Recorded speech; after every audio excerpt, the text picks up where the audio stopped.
So in the first half, just some of the miscues, what that do to you guys as an offense to kind of turn it over like that and not really get rhythm? Something we're not used to this year. We've been really clean, played really well from that standpoint, with taking care of the football, and so that kind of naturally, altered our lines a little bit. But we were easily, able to dial back in and just try to do our best to make and execute the play at hand. Credit to those guys. They're the number one team for a reason. We're playing late into the year, early into next year, I imagine, and just can't make that many mistakes to win this game. Just thank our fans for showing up like that, I really appreciate it. We really appreciate it. We came in the game this is the most excited I've ever been for a game. A lot of emotions.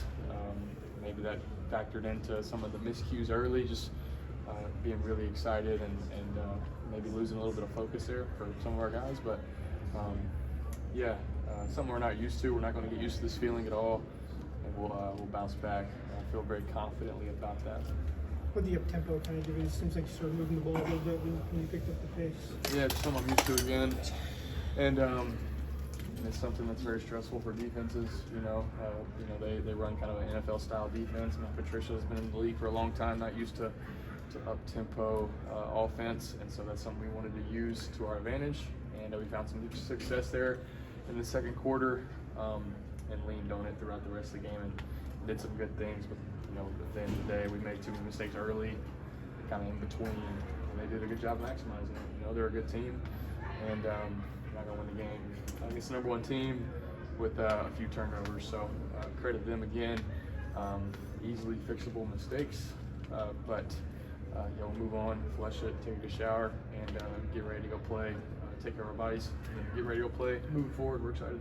What do you feel about this team with 5 games left in our own coming up? Yeah, a whole lot in front of us. We believe that. Older group, like we've always said, mature group. We know what's in front of us. 5 guaranteed games that we're going to maximize. You better believe it. And we're going to give it everything we have. Every single moment we have in this building, on that field, we give it our best.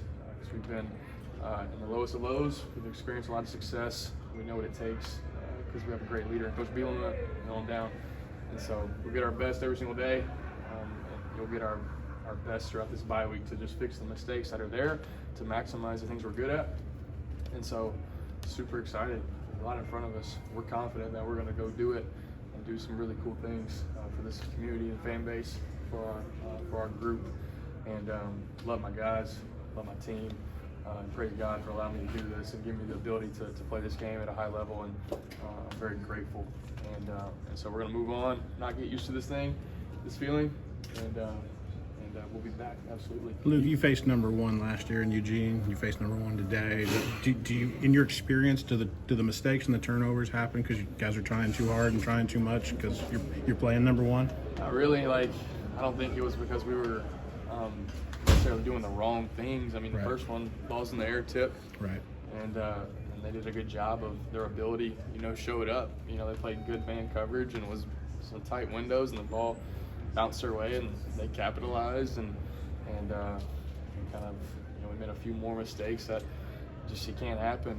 Khalil, a rare fumble, that doesn't happen. They did a good job of just using their ability to take the ball out, and they go capitalize, they go score. And then the last one, they brought a unique pressure that was from depth, and I get a half second, and I'm throwing a first down ball, but they did a lot of good things to do them, and they did it well, and they didn't make any mistakes. That's why they're the number one team.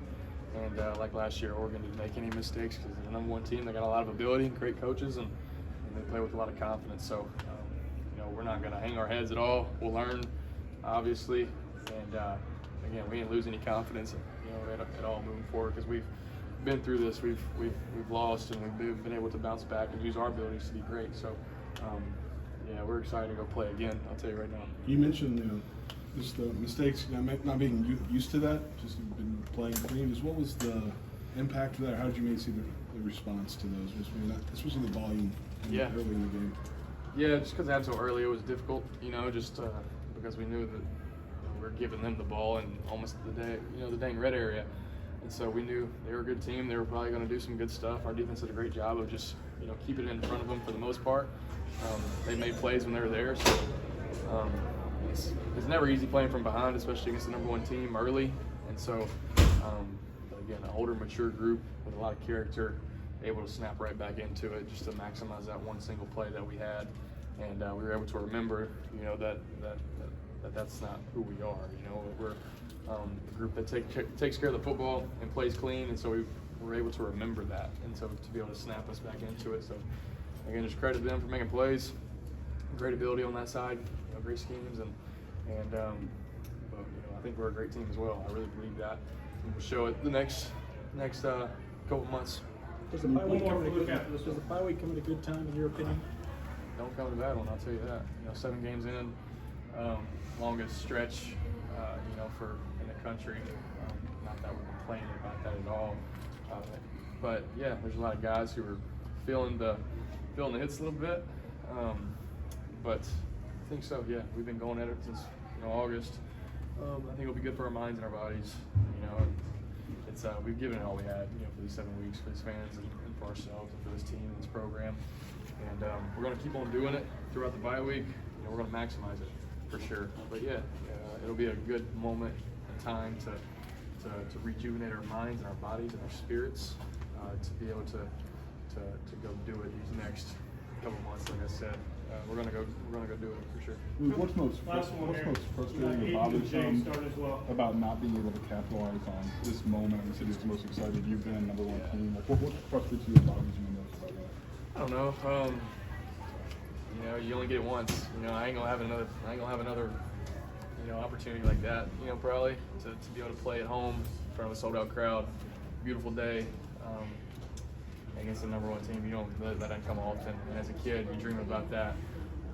For as long as I can remember, I've dreamed about that. I remember going to Mississippi State games, and everybody knows when Alabama's coming to town, and so I didn't take it for granted. Obviously, you want to win it, but for me, kind of how I measure, wins and losses. How did I lead? How do I encourage? How did I play? Did I play hard? Did I give it everything I had? And I can say that I did. And so, I'm frustrated, obviously, in the loss and the outcome, but I know I ain't got no regrets. And so, gonna keep on attacking with that mindset of how am I leading? How am I encouraging? How am I preparing? And that always leads me. So praise God for giving me the ability to do it. And you're going to get my best, for the remainder of the year.